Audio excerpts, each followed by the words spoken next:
Sarmad Koosat is with us, a renowned actor, director, filmmaker. अच्छा सरमद से कुछ सवाल हमारे कांस वाला सवाल करूं मैं। आप मुझे बता दीजिए आप कि जॉयलैंड बन गई, उसके बाद मतलब कांस तक पहुंच जाना, उसकी स्क्रीनिंग हो जाना पाकिस्तान के लिए सर्टनली एजाज़ है, लेकिन आप लोगों की पर्सनल अचीवमेंट कितनी बड़ी है, कैसे हुआ सारा कुछ, ये मतलब किसने राब्ता किया, who was the facilitator, how did this happen? So जी एक तो ये टाइम का एक मतलब अपनी क्रिएशन, उसकी अपनी जर्नी है। ये सिर्फ मतलब फिल्में ऐसे नहीं बनती। डायरेक्टर ऑफ द मूवी, जी the director and the writer of the film, और ये कोई 4-5 साल पे मुहित उसकी जर्नी है, जब से वो इस पे काम कर रहा था। जब फिल्म बन जाती है जी, वो तो ऑफ कोर्स एक और कहानी है। With most of the festivals it's submissions and they are very like open that way कि आप you go and you just submit your film, but then उधर कई दफ़ा ये भी होता है कि आपने फिल्म सबमिट कर दी but it doesn't get noticed, you know. But with Joyland I know हम सबको कहीं दिल में ये बहुत कॉन्फिडेंस था कि इसकी झलक अगर कोई देख लेगा तो उम्मीद है कि and then that's pretty much it. क्योंकि वो जो स्टैंडिंग ओवेशन जब सरमद हुआ ना सारा, हम क्यूरियस हैं, हमें पता है कि हमारी मूवीज जो अच्छी होती हैं वो कमाल की होती हैं। फॉरेन ऑडियंस को जॉयलैंड में क्या नज़र आया? I would say just a human story, क्योंकि बुनियादी लेवल पे आप देखेंगे कहानियाँ कॉन्फ्लिक्ट की बात करती हैं, कॉन्फ्लिक्ट को रिजॉल्व करने की बात करती हैं, और एक इमोशन का कोई ना कोई रेंज होता है जो आप एक्सप्लोर कर रहे होते हैं। So Joyland at its heart I feel is a story about all of us. I mean, it's about a family which lives in Lahore, and then whatever happens to them, whatever आपसे जो personal conversations हुई हैं, global एक stage था जिस पे मुख्तलिफ दुनिया के मुमालिक के फिल्म मेकर्स थे, जॉयलैंड उन्होंने देखी, आप लोगों का काम देखा, आप लोगों से तारुफ हुआ, क्या कॉन्वर्सेशंस थी about our country, about our art, about our film? मैं उसमें बड़ा इंटरेस्टेड हूँ कि लोगों तक आपकी पहचान हुई इस फिल्म के तवस्सुत से, पाकिस्तान फिल्म इंडस्ट्री की। So what were the conversations like? I mean it's almost sad कि हम उनके लिए काफ़ी इनविजिबल और नॉन एग्जिस्टेंट हैं। इससे पहले कान में उनके, because Cannes is not just a festival, it's almost like the whole city is celebrating cinema. So with say film development funds, with some out of competition या वैसे फिल्म्स की screenings 2-4 ऐसी हो चुकी हैं, बट 75 साल में ही हमारी पहली फिल्म है which was officially selected. So that ways I think they were also very pleasantly surprised because Cannes में इंडिया की presence बहुत strong है. They've been there for a while. They've been winning there. They've been submitting films. They've been officially selected. Like Deepika Padukone was on the jury also for the main competition section.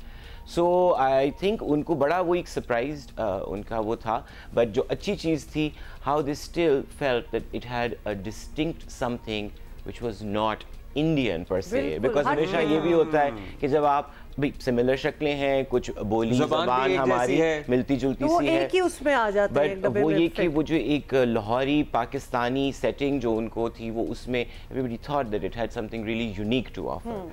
And अब ये तो मतलब वही उस वक्त bottom line तो वहीं रह गई, and it is sad, मतलब we'll have to repeat that कि अब इतने एक्कोलेड्स, इतने अवार्ड्स, इतनी पज़ीराई बाहर मिले और हम देख ना सकें, तो ये तो वही बात हुई, ये हेयर से पे बात हो रही है। आपने बताया बहुत अच्छी है, हमें लग रहा है बहुत अच्छी है, हमें शक है कि बहुत अच्छी है, लेकिन हम देख नहीं सकते, तो ये ज़रा प्रॉब्लम है। ये बताइएगा कि अभी इंफॉर्मेशन मिनिस्टर मरियम औरंगज़ेब जो हमेशा ही कीन होती हैं कि हमारी फिल्म इंडस्ट्री जो है उसको उठना चाहिए, फिल्म पॉलिसी एक होनी चाहिए, कोई उनसे बातचीत, कोई डिवाइस किया हो प्लान कि अभी इसको, इस इंडस्ट्री को आगे कैसे लेके जाया जा सकता है? आप इससे पहले वालों से बात कर कर के थक गए हैं?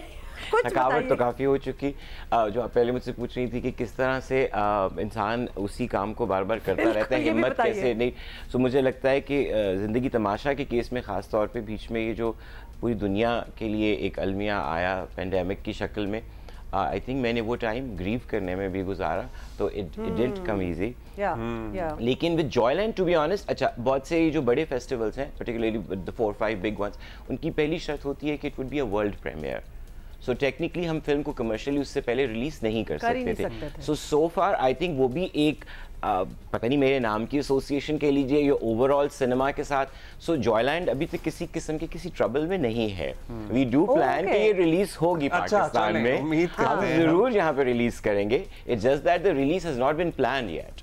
अच्छा, so it made कोशिश sense आप कि वो करेंगे। पहले वहाँ होगी क्योंकि प्रीमियर होना भी वहीं अगर था। जैसे कई दफा होता है कि अगर फिल्म कमर्शियली के रिलीज हो चुकी होती है तो वो आपका बेसिक क्राइटेरिया नहीं आप मीट करते, they only take world premiere then they include films. अच्छा, फिर ये भी बता दें साथ के वो जिंदगी तमाशा भी रिलीज हो, उसके कोई हम मतलब इंतजार करें ना करें? जिंदगी तमाशा भी इतने ज्यादा हैं अब तो ओटीटी पे कहीं आप। हाँ, बट देखिए मुझे लगता है बड़ा अफसोस होता है आपको कि जब एक आपने किसी खास मिजाज की या किसी खास माहौल के लिए कुछ बनाया हो, मतलब मैं टीवी ड्रामे बनाता रहा हूँ, तो जब मैंने सोच के फिल्म बनाई तो फिर एक बहुत बड़ा नुकसान मुझे लगता है होगा कि बड़ी स्क्रीन के ऊपर। And film is not just about जो आप पर्दे पे देखते हैं, फिल्म वो एक्सपीरियंस भी है, सिनेमा जाने का एक कल्चर है, वो एक जिस तरह लोग क्रिकेट देखने जाते हैं तो स्टेडियम का जो एक माहौल होता है, आई थिंक जो फिल्म का पूरा कल्चर है उसको इकट्ठे बैठ के देखना, वो एक कलेक्टिव रिस्पॉन्स, वो एक collective energy, that is very important I feel. So hopefully जी जिंदगी तमाशा भी मैं कहूँगा कि